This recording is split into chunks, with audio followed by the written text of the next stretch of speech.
সকালে ঘুম থেকে উঠে পর্ব ৫ আজকে খুবই বেদনাদায়ক এবং সবার খুবই মন খারাপ। কারণ আজকে আমাদের বাড়ির মেয়ে আমাদেরকে ছেড়ে চলে যাবে শ্বশুরবাড়ি। ছোটোবেলার এত স্মৃতি সব কিছুকে ফেলে চলে যাবে আজকে।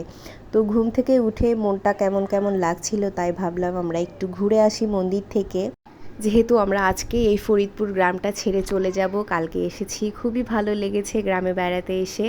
তো চারপাশের মন্দিরটা দেখো কত সুন্দর। আমাদের কুষ্টিয়ায় কিন্তু এত সুন্দর এত বড় মন্দির নেই। তো ঘুরে এসে দেখি এখানে প্রিয়াকে সাজিয়ে বিয়েতে বসানো হয়ে গেছে। তো ভাবলাম যে এখনই বিদায়ের সময় হয়ে যাবে, তো আমরা খাওয়া দাওয়াটা সেরে নিই, যেহেতু আমাদেরকেও যেতে হবে। তো সকালের খাবারে ছিল লুচি, খাসির মাংস, ছোলার ডাল, সবাই বসে একসঙ্গে খাওয়া দাওয়া করে নিচ্ছি। এরকম দিন আর যে আবার কবে আসবে জানি না। সবার সাথে দেখা হলো, ছোট ভাই বোনদের সাথে মামার বাড়িতে এসে। তো এরপরে দেখো খাওয়া দাওয়া শেষ করে বিয়েতে দেখে নিলাম, বিয়ে এখানে পুকুর পার হচ্ছে। তো এটাও আমাদের একটা রিচুয়ালসের মধ্যে পড়ে। তো পুকুর পাড়ের পরেই হবে হচ্ছে 7 পাক ঘোরা। এখানে 7 পাক ঘোরাও শুরু হয়ে গেছে অলরেডি। তো এখানে সবাই ঘুরছে 7 পাক। আমি এটাকে একটু স্ক্রল করে দিয়েছি আর কি, দ্রুত করে দিয়েছি, ভিডিওটা যেহেতু অনেক বড় হয়ে যাচ্ছিল এই কারণে। তো 7 পাক ঘুরছে এখানে, সাথে আমার ছোট মামি, আমার প্রিয়ার যে বোনের ওর মামি, সবাই একসঙ্গে ঘুরছিল।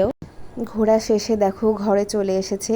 এখানে দেখো এই দুইটা মানে কিন্তু ওদের দুজনের কতটা মিল হবে সেইটা দেখাতে বলেছে। তো দেখো ওদের দুজনের কিন্তু অনেক মিলবন্ধন হয়েছে, দুজন মিলে আছে একদম। এরপরে আবারও আজকে প্রণাম করার নিয়ম, যেহেতু আজকে সিঁদুরদান হয়ে গেছে। সিঁদুরদান হওয়ার পরে ওকে আবার প্রণাম করতে বলা হয়েছিল।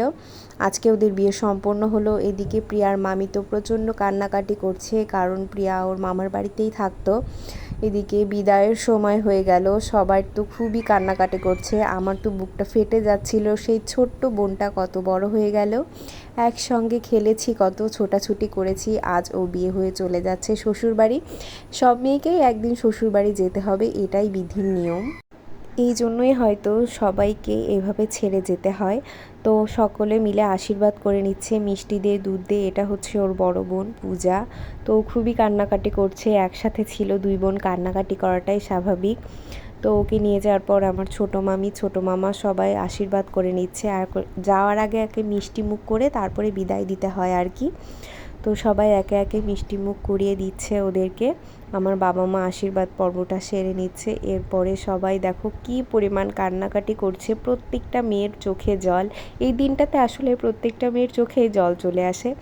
এবার বিদায়ের সময় কনকাঞ্জলির পর্বটা হচ্ছে, কোনো মতো তো কমপ্লিট করা হলো। ও যে পরিমাণ কান্নাকাটি করছে সম্ভবই না। এইদিকে তো প্রচণ্ড বৃষ্টি শুরু হয়ে গেছে, ভিজতে ভিজতে গেছে মেয়েটা।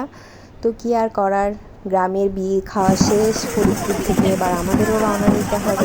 কিছুই ওদের কি বিদায় দিয়ে আমরাও চলে গিয়েছিলাম কুষ্টিয়ার উদ্দেশ্যে। এভাবেই শেষ হলো বিয়ের পর্ব। আর আমার এই ভিডিওটা ভালো লাগলে ফলো দিয়ে অবশ্যই পাশে থাকবে। ধন্যবাদ।